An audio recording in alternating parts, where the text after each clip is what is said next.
Ha habido decenas de personas despedidas y lo único que se hizo al final fue judicializar el tema de los despidos, y luego encima a los meses lo único que hicieron fue mercadear con quienes volvían de entre los despedidos, con los nombres de los compañeros y compañeras que volvían de los despedidos a costa de los que se prejubilaban. Ante el desengaño que hemos tenido un grupo de trabajadores en TRV durante el último proceso con decenas de despidos, pues al final optamos a conformar una candidatura bajo la sigla de SK, gente que estábamos antes de SK, pero gente plural, gente abierta y diferente. Cuando decimos que queremos hacer un sindicalismo diferente, lo que queremos es huir del que hasta ahora está establecido en TRV y que no ha funcionado durante este último proceso.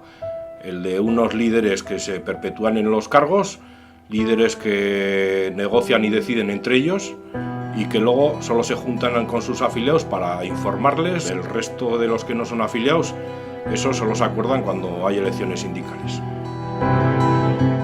Y nosotros vemos que es un sindicalismo poco participativo y nosotros creemos que hay que darle la vuelta a esto.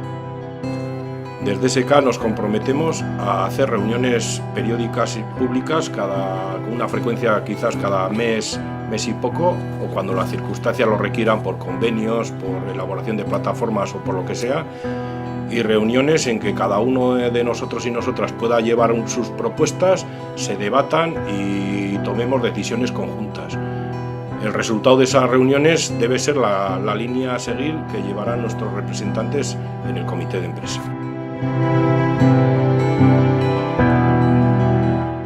Asimismo, también nos comprometemos a una transparencia mayor de la que se está viviendo en los últimos tiempos en TRV. Queremos hacer públicas en cartelera cada una de las reuniones del comité de empresa y los temas que se tratan.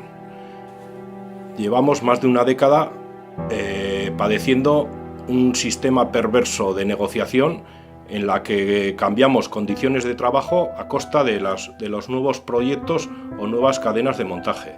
Por cierto, además, cadenas de montaje que cada vez duran menos tiempo, la duración es más corta y ocupan a menos personas. Y en cambio, las condiciones de trabajo que cedemos y que se desaparecen de nuestro convenio, esas desaparecen permanentemente para siempre. Deben ser nuestros directivos los que se peleen en la multinacional por traer cargas de trabajo, además por gestionar nuestra planta. Resulta que en los últimos años parece ser que no han hecho ninguna de las dos cosas. Pues ya es hora de que de una vez por todas se ganen sus grandes salarios.